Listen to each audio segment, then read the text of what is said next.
In the mid-part of 2017, a comparatively simpler time than today, I decided to write a review or synopsis on a book called The Fourth Turning, An American Prophecy, What the Cycles of History Tell Us About America's Next Rendezvous with Destiny, written by the American authors and theorists William Strauss and Neil Howe. Obviously, given the time of writing of the book and of my original review, some material is not up to date with current events, but the overall notion and tone of the review captures the essence of the time that it was written, and the review could still be seen as relevant, hence why this video has been made. If you have not read this book, I implore that you read it. I will now proceed with the original review, and then I will conclude with what is effectively a review of the review, adding in lots of additional content which should bring it up to the present day of 2021 and beyond. Let us begin. Published in 1997, toward the end of what the authors call the Third Turning, a cultural unravelling era from approximately 1984 to 2005, the book prophesied that the Fourth Turning, a cultural crisis era from approximately 2005 to 2030, and its inevitable climax, won't perhaps involve civil war or global chaos, but it will at the very least involve personal sacrifice and drastic political upheaval. At the time of writing in 2017, clear catalyzing examples of the crisis period included 9/11, frequent instances of terrorism, the 2008 global financial crisis, the 2015 migrant crisis, the 2016 UK-EU referendum, and the 2016 US election of Donald Trump for president. According to the Strauss and Howe generational theory, each turning is approximately 20 to 25 years, equivalent to one generation. There are 4 turnings in each cyclum, aka life cycle or century, approximately 80 to 100 years, and these turnings occur in a seasonal, cyclical fashion. There are also 4 archetypal roles for generations to play depending on their time of birth in the secular timeline: prophet, nomad, hero, and artist. The first turning of the current millennium cyclum took place approximately from 1946 to 1964. This era was and is known as the high, the gradual return of order and peace after the chaos of the crisis being World War II. Affectionately, this era is often referred to as the good old days and traditional Americana. Societal trust levels were high, family values were strong, and there was distinct dominant culture. The event that effectively and abruptly ended this springtime era was the JFK assassination, although the book suggests the era would have eventually ended regardless. The second turning took place in 1964 to 1984 and was described as an awakening consciousness or sexual revolution. Post the springtime era, this heavily romanticized summer period of overt liberalism coming to fruition was considered tumultuous and chaotic as society became increasingly splintered and subjective in reaction to the perceived boring normality, oppressive conformity, and sickly sweet nature of the first turning. During this time, the baby boomer youth, known in the book as the prophet generation of this millennium cyclum, passionately rejected the advice of their parents and disregarded the Americana productivity that they had inherited. They took the prosperity for granted, without much appreciation for the deeds and sacrifices of their ancestry. After the moon landing and Woodstock Festival, the youth became increasingly idealistic and fanciful in their thinking, assuming they could and would bring world peace, end poverty, and end disease, all glittering generalities with no genuine substance or basis in objective fact. Following the events of World War I, Marxists of the world looked around at the wreckage of the conflict with a sense of consternation, because Marxism to them was not necessarily a theory or an idea, but science. Friedrich Engels even described Marxism as scientific, entirely predictable and repeatable. It wasn't intended to fail. The theory asserted that following the Industrial Revolution, vast numbers of the poor and downtrodden workers, or proletariat, would eventually rise to power, seize the means of production from the factory owners, or bourgeoisie, and bring about a scenario of paradise on earth within a lifetime. Despite being atheistic, the end goal of a utopia on earth was and is, for many of these people, their religion of a political nature. So following World War I in 1923, a group of Marxist philosophers formed a think tank at the Institute for Social Research at Frankfurt University, now known as Goethe University Frankfurt, in Germany.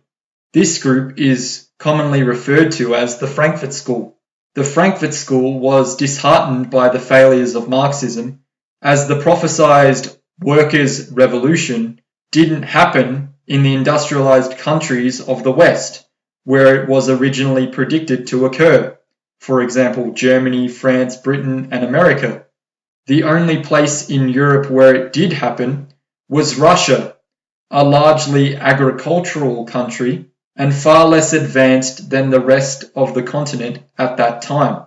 Searching for answers, the Frankfurt School Marxists heaped blame upon capitalism and its subsequent prosperity.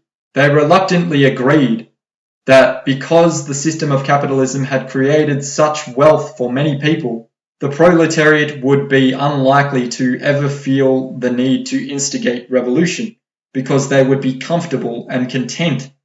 However, in their utopian fanaticism, the Frankfurt School became more resolute in their belief that Marxism must achieve its original objective of gradual reform towards eventual communism. Because of the obvious flaws and failures of economic Marxism, the Frankfurt School rejected it and proposed a new way of achieving the same revolutionary outcome through infiltration of the Western culture rather than the economy. This new infiltration method is known as cultural Marxism and would occur gradually from within the culture itself. Ultimately, all that was changed from the traditional Marxist theory were a few definitions. Instead of the theory being centered around the dialectic of the oppressed proletariat or working class versus the oppressive bourgeoisie or middle and upper class, the new theory of cultural Marxism would use the dialectic of the oppressed minorities or dispossessed groups versus the oppressive majority, in this case the straight white male, Christians, or even white people in general. With the rise of National Socialism in Germany and the obvious disdain held by Hitler towards Marxists, those within the Frankfurt School, many of whom were also Jewish, fled Germany as quickly as possible. They congregated in Geneva, Switzerland, and then eventually New York City in 1935, where they became affiliated with Columbia University. They were fleeing for their lives and took up asylum in America, a place where they were safe from persecution and free to speak as they wish and hold the political views that they did without fear of being harassed for this. Yet, rather than be grateful and live happily and safely in a new land, they grouped together again to formulate methods of how to destroy the classically liberal and patriotic culture of America and promote the rise of Marxism there. They remained in America until the middle of the 20th century, then returned to Germany once it was safer to do so. However, whilst in America, the Frankfurt School developed what could be described as a sword of critical theory and a shield of political correctness. In other words, a powerful attack mechanism and a powerful defense mechanism. They pushed cultural Marxism, which is effectively now synonymous with modern liberalism, within the American institutions and universities, latching onto a growing sense of youthful idealism and angst to harness it. They indoctrinated the youth with the critical theory doctrine and Saul Alinsky's Rules for Radicals handbook, among other era-defining works. Consequently, there was the rise of the politically correct SJW culture, otherwise known as repressive tolerance, that we know today. As an aside, the prominent hippie slogan, "Make love, not war," was heavily endorsed by, if not originally coined by, Herbert Marcuse, who was a major influence at the Frankfurt School. Marcuse contributed to a 1965 book called A Critique of Pure Tolerance. Within it, he argued that the realization of the objective of tolerance requires intolerance toward prevailing policies, attitudes, and opinions, and the extension of tolerance to policies, attitudes, and opinions which are outlawed or suppressed. He makes the case for liberating tolerance, which would consist of intolerance to right-wing movements and toleration of left-wing movements. In 1970, the philosopher Alistair McIntyre wrote a scathing critique of Marcuse and argued that Marcuse's theory of the right of revolutionary minorities to suppress opinions is both false and could potentially become an effective barrier to any rational progress and liberation. He argued that Marcuse's proposals undermined the possibility of rationality and critical discussion. He stated that Marcuse's case against tolerance, or the case against prevailing rationality, made those radicals who espouse Marcuse's views allies of the very forces which they claim to attack, which is basically the contradictory, polemical, and highly political yet common notion of engaging in fascistic practice whilst claiming to be anti-fascist. So it appears McIntyre was correct. Moving along to the third turning of this current cyclone, as mentioned earlier, the book was published during this period. The period was theorized to have started in 1984 and was projected to conclude in approximately 2005. This was referred to as an unraveling era. If you consider the general collective attitude of people in the 1990s, it was a bit of an underwhelming or uneventful period in history, particularly political history or history pertaining to conflict. This is precisely because following the defeat of communism and the fall of the Soviet Union in 1991, history, or more precisely conflict, was deemed to have ended, with the subsequent victory of liberalism as theorized by American political scientist Francis Fukuyama in his 1992 book, The End of History and the Last Man. Yet in truth, history and thus conflict does not end. The world turns and the cycle continues, whether one is cognizant of it happening or not. As such, it could be argued that despite being in the midst of an autumn period of unraveling, the typical individual was ignorant to this and was living in a subjective second springtime or Indian summer of blind optimism and conspicuous consumption, best illustrated by the Reagan era. Within this time, a new cultural archetype came to be, one that exhibited a grossly individualistic, obsessively groomed, and ruthlessly selfish mentality, known as the yuppie, young urban professional, typically found to frequent Wall Street in the 1980s.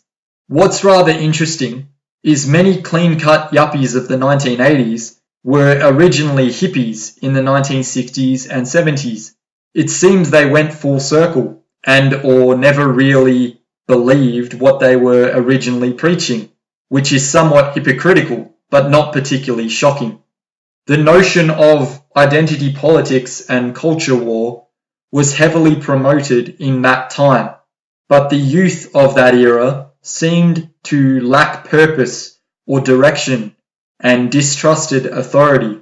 There was a facade of happiness and success, but ultimately Generation X was and is widely seen as a generation of nomadic nihilism, feeling uneasy and neglected by society.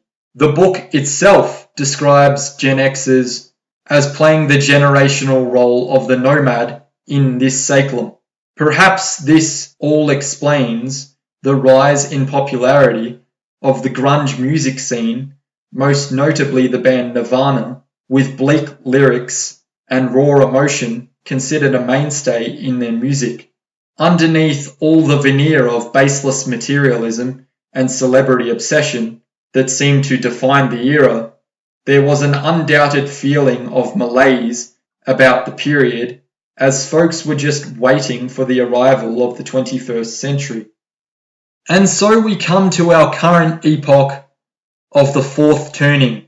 This crisis period is theorized to have begun in 2005 and is predicted to end in 2030.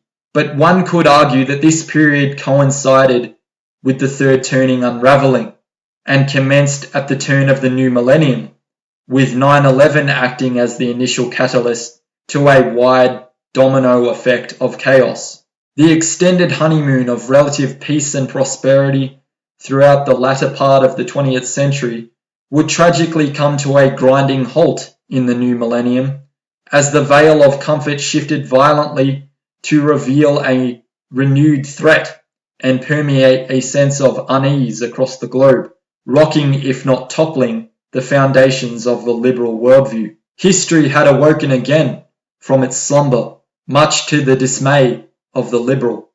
The general sentiment of an ongoing, seemingly permanent and expensive ideological war on terror would proceed from this, with the initial invasion of Afghanistan in 2001, weeks after 9/11, and the later commencement of the Iraq War in 2003, leading to a period of extreme instability in the Middle East region.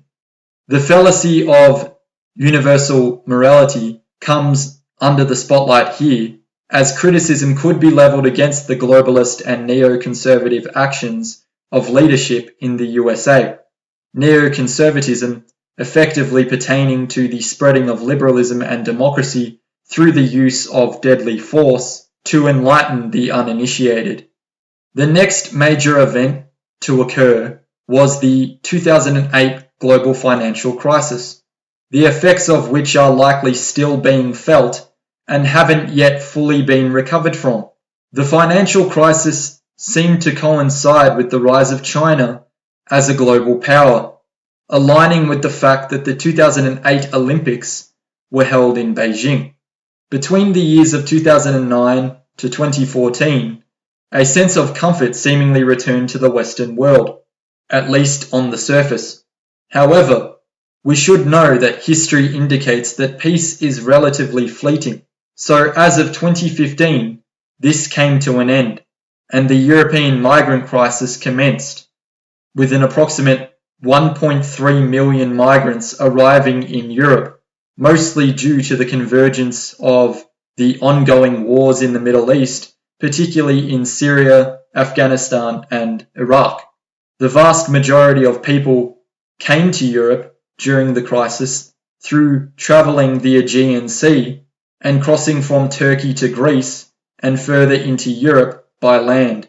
There was an increasingly palpable sense of a political divide between people when addressing this issue, There was expression of concern over the perceived lack of a real coherent plan to address the problem, with many questions and theories being put forth about the future of the European continent in relation to the spread of its resources and the sovereignty and identity of its separate nations.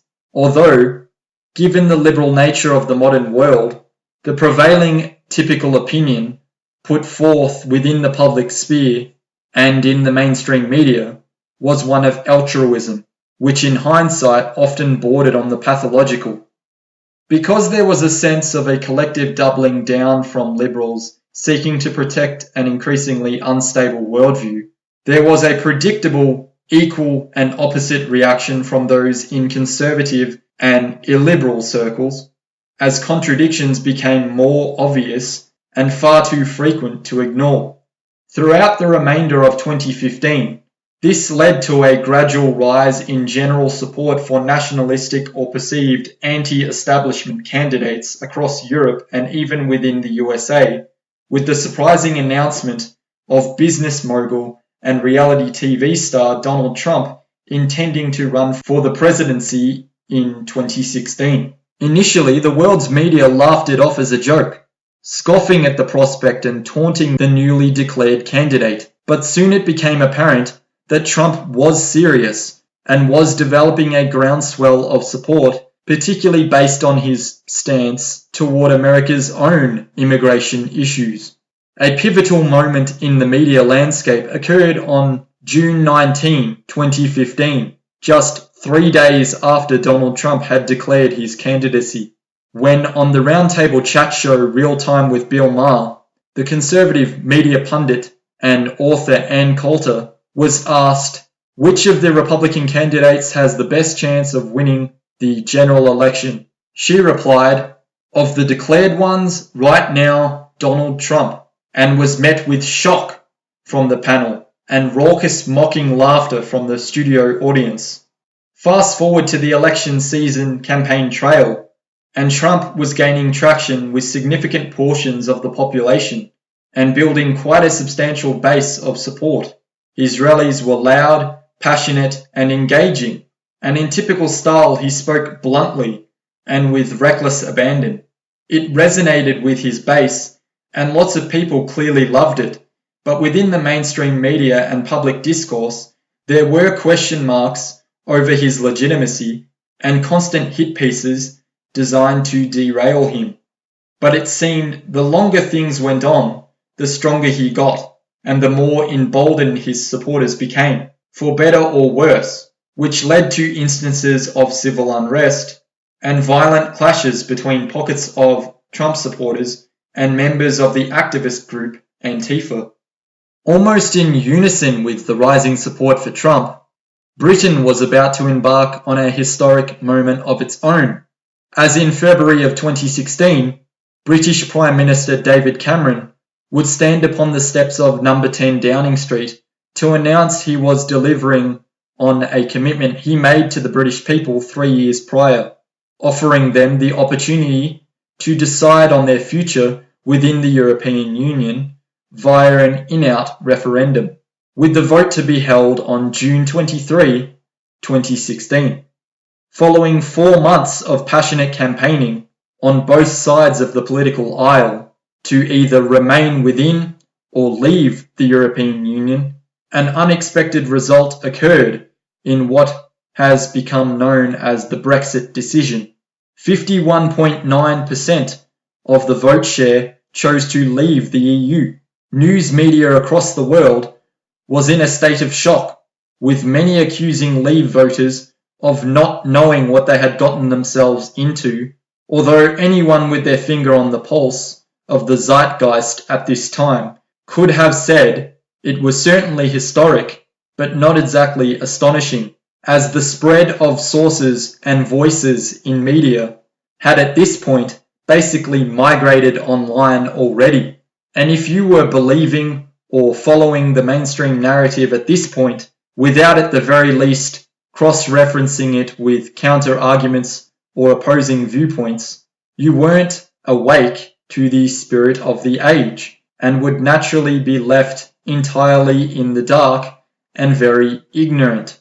Many in the Leave camp knew precisely what they were doing and knew exactly what they were opposing and advocating for, none more so than the prominent Eurosceptic Nigel Farage, who since at least the mid-1990s had made countless critical speeches, vocal about all number of issues, from debt and monetary sovereignty to the apparent centralisation of control in Brussels. So in many ways, the result in the referendum could be seen as the crowning glory of Farage's political career. Naturally, the shockwaves from the result reverberated to the USA, as many within the Trump camp pounced on the opportunity to demonstrate that it was a sign of a growing resurgence of national sovereignty and self-determination across the globe, as well as a possible modernized revival of the 19th century splendid isolation concept in Britain. For the next 3 months, from July to September of 2016, the attacks on candidate Trump were coming thick and fast from the mainstream media, but none of the mud being slung was really sticking, because the attacks were becoming increasingly desperate and honestly at times laughable. Not to mention, the Democrat candidate Hillary Clinton was having many of her own issues come to light via the platform of WikiLeaks and the internet's long memory. Valid questions on her health and mental fitness, a history of shady dealings with her foundation, mounting evidence from an FBI investigation into Clinton pertaining to the storage of top secret or highly sensitive emails on an insecure server, subsequently risking national security in the process, and then deleting as many as 30,000 of them, whilst having the mobile devices she used to send those emails destroyed with hammers. It was becoming increasingly evident that Hillary was getting flustered by internet meme magic put together by the nimble navigators on 4chan and Reddit, so much so that she devoted a serious speech to the topic and attempted to denounce something that she didn't understand and never attempted to understand. It demonstrated to many people just how out of touch the career politician Clinton really was. As a typical boomer, she was, and likely still is, completely illiterate when it comes to social media and edgy millennial humour. Who could forget her cringe-worthy rallying call to the youth to have them Pokemon Go to the polls?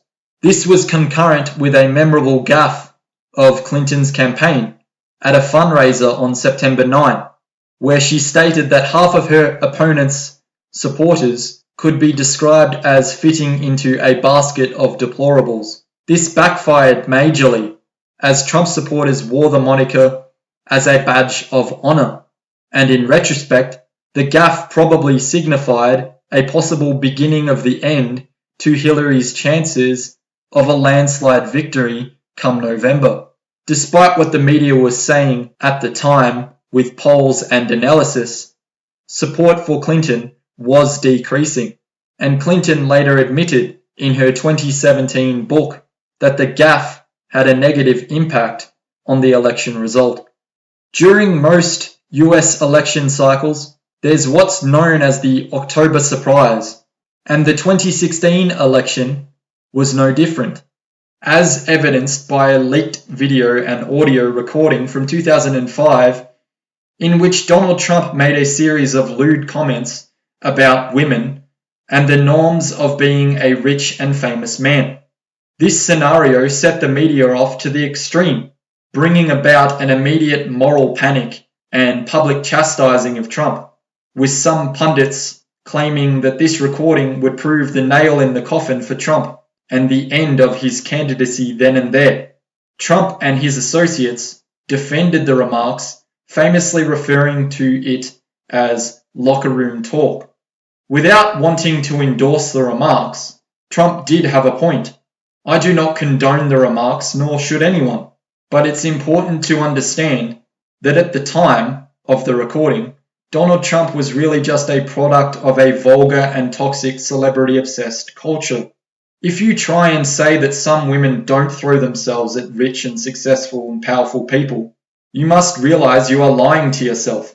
What do you think a groupie does? Yes, it's degenerate, but at the time, if you were to fully denounce Trump for a decade-old tape, you should fully denounce Hollywood and celebrity culture too for promoting that lifestyle.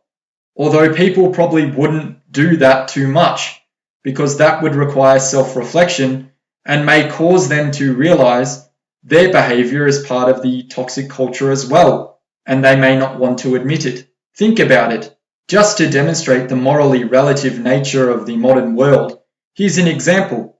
How morally inconsistent does one have to be to consider Trump's remarks repulsive or consider the actions of Epstein or Savile evil, but simultaneously think that it's fine for OnlyFans to exist or for WAP to be a hit song on the music charts? However, only a short time later, at the second of the 3 presidential debates, Trump would perform strongly, and his sharpness with a series of striking remarks could no longer be ignored, despite the media appearing to clamour to disregard Trump's inevitable boost in momentum. Increased nervousness was being masked by smugness. Huffington Post even released a pre-election poll projecting that Clinton had a 98% chance of becoming president. And so we come to November 2016 and the US election, where Donald Trump would win in quite possibly the biggest political boil-over in modern world history. Truly momentous. It could be argued that in line with the theory of the fourth turning, the Strauss and Howe generational theory, Donald Trump rose to power as the boomer prophet archetype of the grey champion, and the Gen Xers and millennials in touch with their role in the coming crisis era put him there. Within the book, the chapter titled A Fourth Turning Prophecy asserts that young people began to look to elders not for warmth or understanding, but for guidance and wisdom. According to the historian Arthur M. Schlesinger, Jr., Franklin Roosevelt became the leader whom young men followed as they had followed no American since Lincoln. In the book, the Grey Champion is essentially the archetype of a leader from a previous generation who for whatever reason can feel the coming spirit of the age and acts upon it, similar to Gandalf in The Lord of the Rings. Thus you could say he was destined to win in 2016 and was never going to lose. That being said, it's not about Trump. He was the conduit of the feeling present in the fourth turning. And if something were to have happened to him, someone else perhaps more extreme would have risen unless the entire movement was quashed. Hillary Clinton and the majority of the boomer generation were or are still stuck in the old third turning. At least they were back in 2016 at the time that this was originally written. Unraveling thinking where individualism is pushed and promoted and certain types of identity politics rule. Those in touch with the fourth turning crisis period can see and feel that certain types of identity politics and SJW movements are now or soon will be irrelevant. The quicker folks can wake up to this, the better. Hence why MAGA was an effective slogan, because it tapped into the feeling of a required sense of nationalism and a collective team approach that the hero archetype thrives off of. The older the boomers get, the more they realize the requirement for the conservative hero archetype and the more they respect it, despite not really feeling or understanding what the hero feels. They will see it's necessary even if they don't agree with it, and if they stand in the way of it and talk progressive nonsense at a time of crisis or make subjective moral arguments, they will be told to either get out of the way, get on board, or risk getting run over. Strauss and Howe assess that the boomer in the fourth turning will occupy the vortex of a downward economic spiral. This will happen partly because of their numbers, but mainly because of their location in history and collective persona. A generation born and inevitably spoiled by the wealth of its parents' generation, thus, they are sure to drive the system over the edge, without the experience of the past decline to provide financial and economic sobriety. They are just as unfamiliar with or unprepared for a large-scale crisis as any generation succeeding them. Born into the high's new cornucopia, coming of age with the awakening's fiscal levers at full throttle, the national economy and the world economy at large, in the boomers' old age, will provide them with a very different endgame. Consequently, this elder generation will get a comeuppance for a lifelong habit of preaching virtues that they themselves haven't displayed, whilst talking more than doing. There will be a payback for the boomers' tendency to graze on a problem until they finally decide to focus fully, at which point their sudden discovery will become as much the issue as the original problem. Sooner or later, the truth will dawn on old boomers that the money simply won't be there to support their accustomed consumption habits in old age. Neither they nor their nation will have saved enough.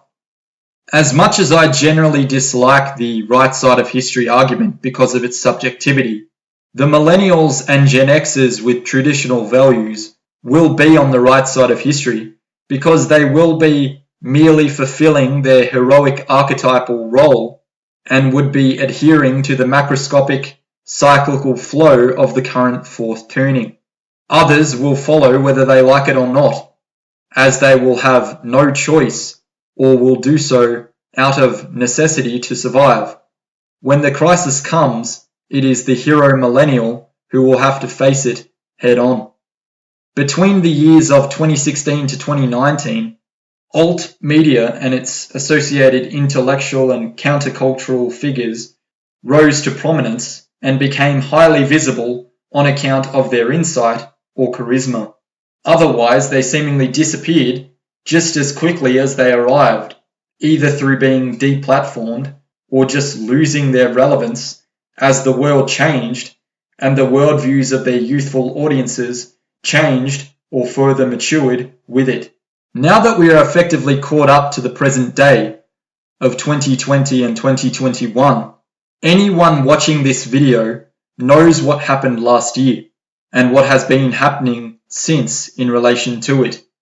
If this does not constitute the crisis that Strauss and Howe speak of, then it would be very surprising indeed. At the beginning of the review, I suggested that the inevitable climax to the fourth turning won't perhaps involve some sense of civil war or global chaos, but it will at the very least involve personal sacrifice and drastic political upheaval. Upon reflection, it is self-evident that it involves all of the above, and that is the reason such dramatic shifts have occurred in the past 18 months or so. By now, everyone knows about the virus, but questions in need of answers still remain as to its origins and the possible state of the world if and when it eventually subsides. Focusing on the USA, coinciding with the pandemic, there had been a steady rise in civil unrest and societal tension even before the much-storied event, which was the fuse that was lit on the tinderbox, eventually causing blazing infernos across metropolitan areas of the nation, both literally and figuratively. Naturally, the chaos was exploited and exacerbated by media and other groups for propagandist and political reasons. Again, it was not necessarily surprising because this is the fourth turning, but that didn't make it a nice thing to see by any means, and further illustrated the depth of fault lines that divide the country and demonstrated just how complicated, difficult, and therefore precious a state of union actually is, if you can attain it. If you understand history or philosophy at all, you will know it could be argued that the situation in the USA at the time was really just a philosophical Hobbesian nightmare. When law and order and thus civilization collapses, people riot and run wild. At the time, it was a pretty compelling argument for an inherent animalistic brutality in humans. Think back to just how crazy people were acting merely over toilet paper, for example. If we reflect on the novel Lord of the Flies by the British author William Golding, we see that it demonstrates man's unfortunate capacity for evil. And it's an explanation of why anarchism doesn't work. You get angry today, justifiably or not, but then loot and burn your city down that night. Life carries on unconcerned. The earth keeps turning. The sun comes up tomorrow, and you still have to survive the next day in less and less structured and safe conditions than you had yesterday. Unfortunately, however, the only rational way to restore order from such chaos would be for the state to be more authoritarian and infringe further upon liberties which were already precariously placed and not to be taken for granted.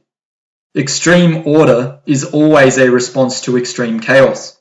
It is authoritarian rule, and it heavily restricts liberty, and may do so for a long time under the guise of keeping people safe.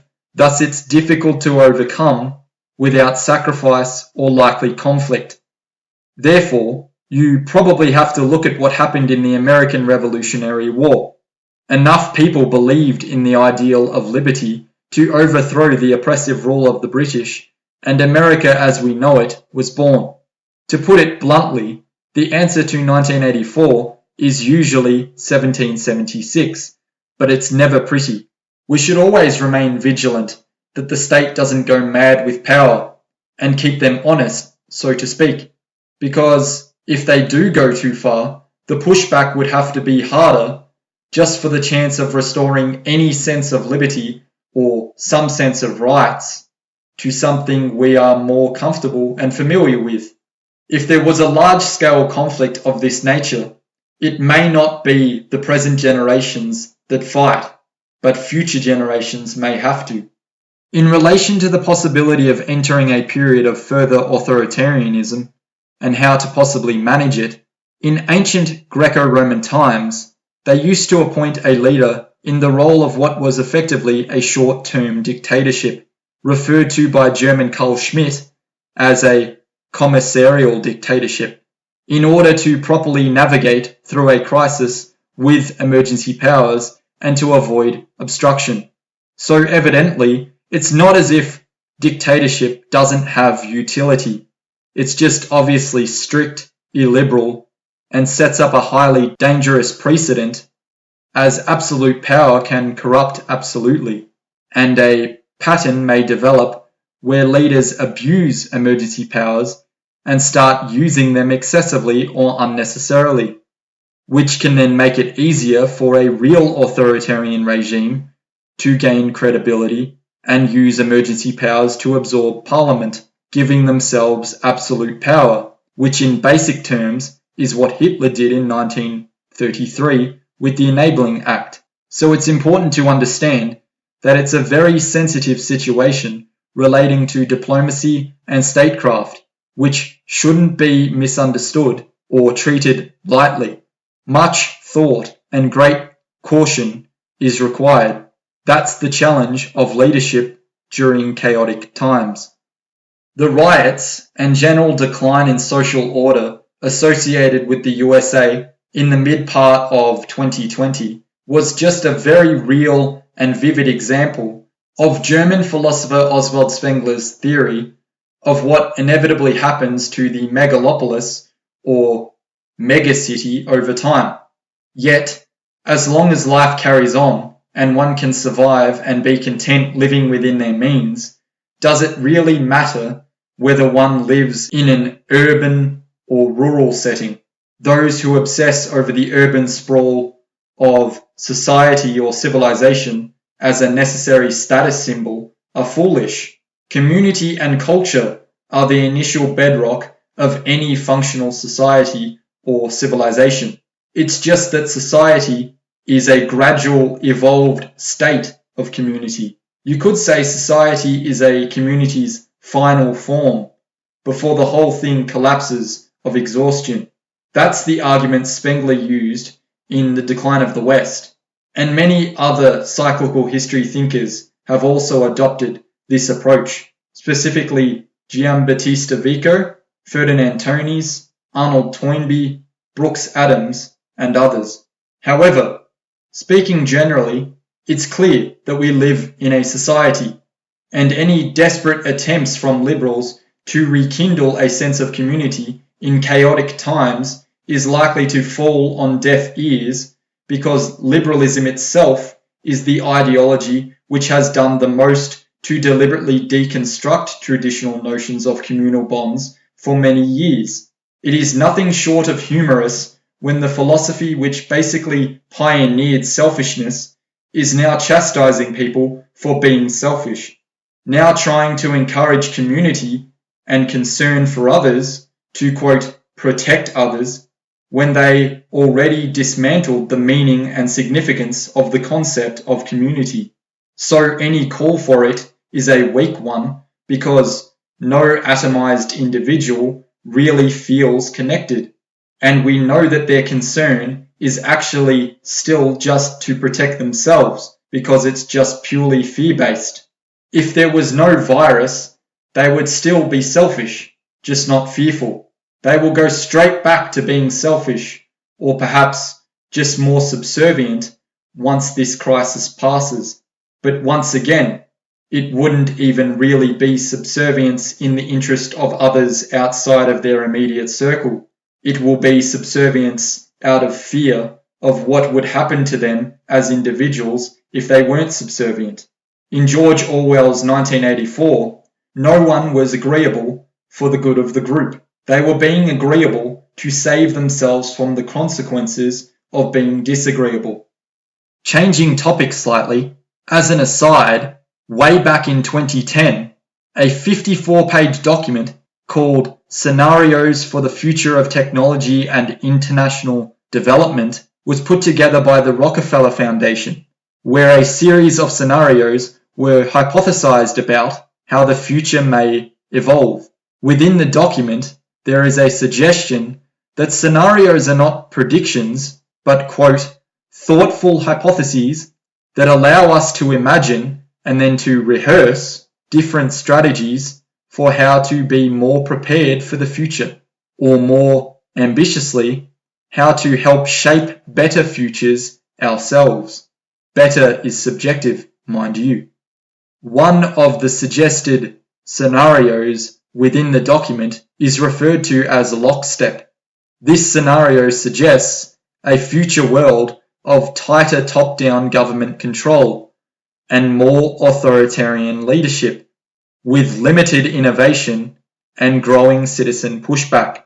In the 2010 document, the Rockefeller Foundation theorizes about a future imminent 2012 pandemic, which, quote, blanketed the planet. Within the document, there was the suggestion that the virus would spread like wildfire in the absence of official containment protocols. The scenario continues by claiming that the United States' initial policy of strongly discouraging citizens from flying proved deadly in its leniency, thereby requiring flights to be shut down. The scenario continues and claims that the Chinese government's quick imposition and enforcement of mandatory quarantine of all citizens, as well as its instant and near hermetic sealing of all borders, saved millions of lives, stopping the spread of the virus far earlier than in any other countries and enabling a swifter post-pandemic recovery. According to the document, in this apparent theorized pandemic, China's government was not the only one that took extreme measures to protect its citizens from risk and exposure. During the theorized pandemic, national leaders around the world flexed their authority and imposed airtight rules and restrictions, from the mandatory wearing of face masks and body temperature checks at the entries to communal spaces like train stations and supermarkets. Even after this theorized pandemic faded, this more authoritarian control and oversight of citizens and their activities stuck and even intensified in order to protect themselves from the spread of increasingly global problems, from pandemics and transnational terrorism to environmental crises and rising poverty. Leaders around the world took a firmer grip on power. Citizens willingly gave up some of their sovereignty and their privacy to more paternalistic states in exchange for greater safety and stability.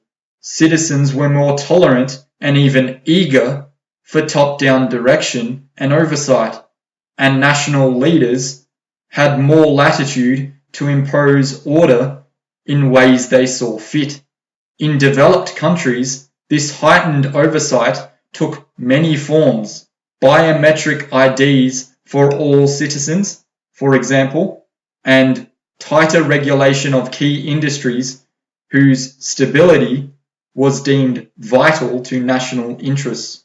Top-down authority took different forms in different countries, hinging largely on the capacity, caliber, and intentions of their leaders. Governments also outlawed high carbon emitting vehicles for the sake of the planet. But more authoritarian leadership worked less well, and in some cases tragically, in countries run by irresponsible elites who used their increased power to pursue their own interests at the expense of their citizens. So the scenario is hinting at possible corruption from leadership, because who could have ever guessed that elites may abuse their power? The rise of virulent nationalism also created new hazards, according to this 2010 document. What I find curious is, how does a foundation create future scenarios with such accuracy unless one seeks to orchestrate such a future? Perhaps we should just go ahead and add totally coincidental theorized narrative of precise future to death and taxes as the three sureties of life, because everyone knows that that would make far more sense than some conspiracy theory about elites exploiting a crisis to totally run our lives. In regard to the 2020 US election, I'll just say it's not surprising or suspect at all that a career politician who has been in the system in some official capacity since 1973, without ever hugely being popular, could suddenly become the president with the highest number of votes ever recorded. Nothing to see here, let's move on. 2021 has been littered with instances of poor leadership, either illustrating ineptitude when dealing with a crisis, or a highly advanced form of psychological warfare on account of constant contradictions. The sheer lack of competent leaders and the incompetence of the leaders that remain is just evidence of cultural decay. The masses will continue to seek out any example of competent leadership from more and more charismatic or outlandish candidates. Possibly the biggest foreign policy blunder of 2021 and the biggest crisis thus far in a post-COVID world falls at the feet of US President Joe Biden. His handling of quite possibly a long overdue withdrawal from Afghanistan has received strong bipartisan criticism and has genuinely called into question his fitness for office.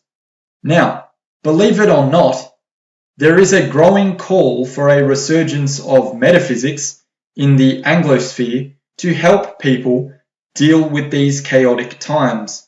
In some sense, we are living in the winter period of a seasonal cycle. This is why creativity and innovation is virtually non-existent in the cultural realm, because that realm has been steadily deconstructed or ignored, meaning that the best art, music, and ideas have already been created or thought of. Thus, creativity and innovation that is not inspired by metaphysics migrates toward purely focusing on technological advancement, because to the rationalist, that is the newest frontier in which to explore, and depending on who you talk to, it could be the final frontier for human progress. Yet, naturally, not everyone is going to have the worldview of rationalism, and for those who don't or don't want to, returning to metaphysics may well be the answer.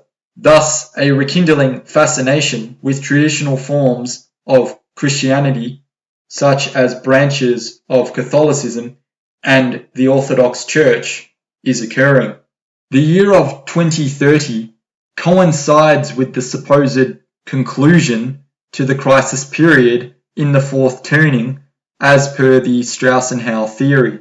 It's somewhat coincidental, or rather convenient, that 2030 is the year that virtually every statistical predictive model or visionary plan has been gradually geared towards, culminating in the prospect, if not the likely full implementation of, a fourth industrial revolution or global great reset, which would naturally align with an opportunistic sense of new beginning post-crisis. All one has to do is look at a pair of prophetic quotes from George Orwell to get a sense that the path we are headed down has long been predicted. Every record has been destroyed or falsified, every book rewritten, every picture has been repainted, every statue and street building has been renamed, every date has been altered, and the process is continuing day by day and minute by minute. History has stopped.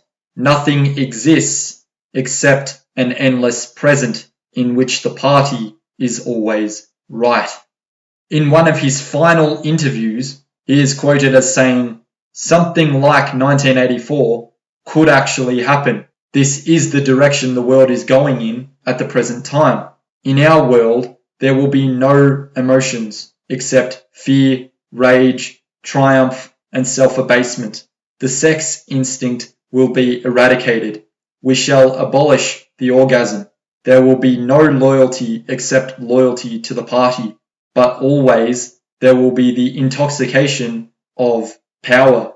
Always, at every moment, there will be the thrill of victory, the sensation of trampling on an enemy who is helpless. If you want a picture of the future, imagine a boot stamping on a human face forever. The moral to be drawn from this dangerous nightmare situation is a simple one. Don't let it happen. It depends on you."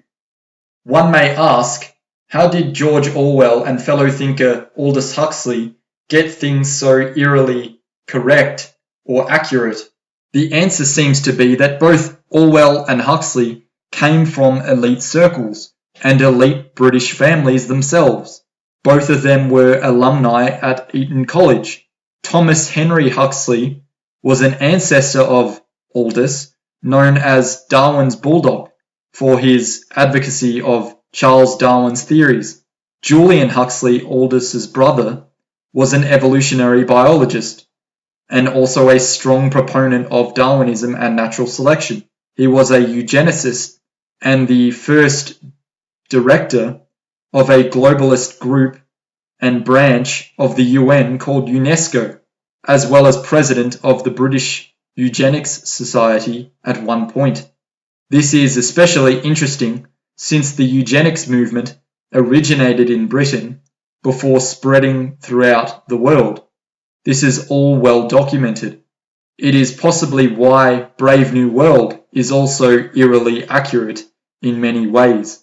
Julian Huxley is, after all, the man who coined the term transhumanism in 1951. Orwell's real name is Eric Blair. One of his ancestors, Charles Blair, was a wealthy country gentleman in Dorset in southwest England, and Charles married Lady Mary Fane, daughter of Thomas Fane, an Earl of Westmoreland in the 18th century. The father of science fiction H.G. Wells was also an influence on Orwell and Huxley, as he worked with Julian Huxley on a 3-volume book called The Science of Life in 1929. The point is, none of their insight appears to be stumbled upon by accident. The fact that people are ignorant of this history just demonstrates that they forget, don't have the attention span, or can't be bothered to look on account of distractions. Orwell and Huxley were in the types of elite circles and societies that actually did run the world and possess power, and possibly still do. Do people really think that just because the eugenics movement was or is discredited, there are no longer any eugenicists amongst the elite? Just because a worldview is considered beyond the pale and outside of the Overton window doesn't necessarily mean that people stop believing in it. They ought to a certain degree, but that's not always the case. Only the masses have their views censored, and celebrities are just popular and attractive public relations mouthpieces for the acceptable worldviews of the current year that we all must abide by. Think of the Film Actors Guild from Team America. I haven't really done a heap of research into Orwell's life or him as a man, but given his political leanings, it's possible that he had inside knowledge of the sorts of plans that were on the horizon, but obviously rejected them to a certain degree at least, although his support for anarchism is also utopian.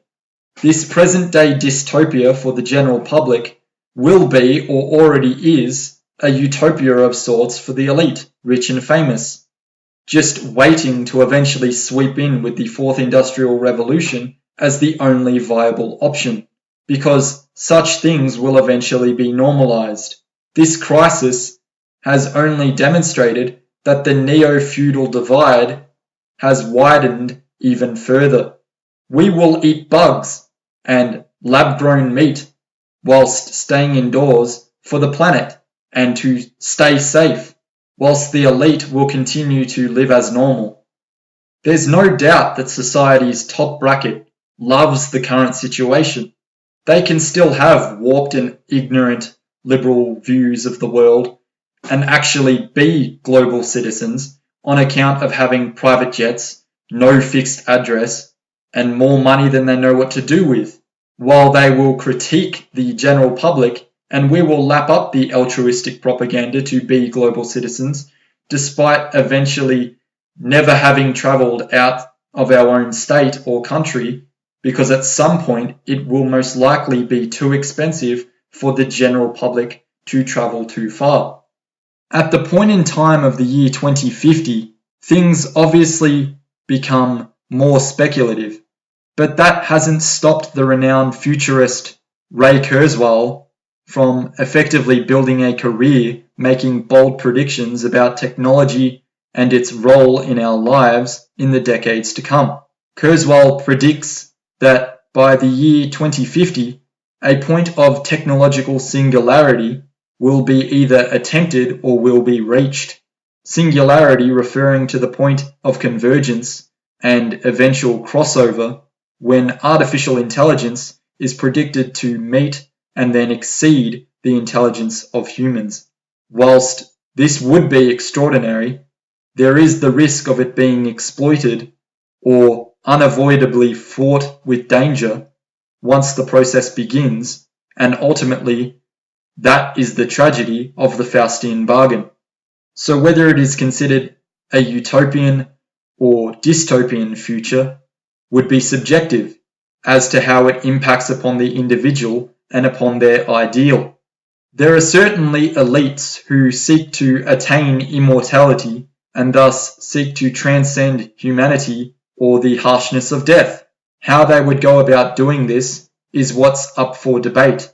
The narrative of the 2013 science fiction film Elysium addresses this question directly and presents an alarming answer. There's also the likelihood of nanotechnology and even smaller technology, as well as 3D printing and virtual reality seeping further and further into our lives, possibly to the point where the lines are blurred between what is real and what is artificial or virtual. This is something that the Matrix trilogy already addressed in part. A future dystopian scenario was put forth by the Australian AI expert, researcher and theorist Hugo de Garis, PhD, in his 2005 book The Artilect War, putting forth the controversy of whether humanity should build godlike, massively intelligent machines if and when the technology becomes available. The book suggests that eventually, once the point of singularity is reached and artificial intelligence becomes increasingly more human-like, a moral dilemma will emerge in which humanity would split off into two distinct groups with opposing views as to how far this technology and research should be allowed to proceed. The author suggests the two main groups would be known as cosmists, derived from cosmic or cosmos, as in space, and terrans, derived from terra, as in earth. Cosmists will feel that humanity has a duty to serve as a stepping stone toward building the next dominant rung of the evolutionary ladder, or as de Garis refers to, the next dominant species with his notion of species dominance. The cosmists will justify their view by claiming that humanity is, and thus should always be, Faustian and push the boundaries of evolution. Terrans will argue that humans and the earth are the pinnacle, and to attempt to exceed humanity and the earth is hazardous and has unforeseen consequences, thus the whole idea should be avoided. Terrans would effectively be Neo-Luddites. There may well also be a third group of humans known as cyborgs who don't oppose the creation of the Artilect godlike machines, but actually desire to become machine-like themselves by adding technological components to their human brain, rather than just willingly becoming obsolete like the cosmos would be willing to do. Transhumanism could thus be referred to as the ideal of the cyborg elite. Ultimately, this all boils down to answering the question, should we build super-intelligent machines capable of exploring space and colonizing the universe without humanity? Or would such a creation lead to the possible extermination of humanity as the machines may seek a post-human future? The opposing views on this issue could lead to a futuristic example of the friend-enemy dialectic, thus leading to a total giga-death war of astronomical proportions referred to as the Artilect War in the book, with billions of casualties. In a blunt way, that may well be a means to an end to achieve large-scale depopulation and protect the resources of planets for the future colonization of those planets at a later time. But then again, it may also lead to the complete destruction of the universe regardless.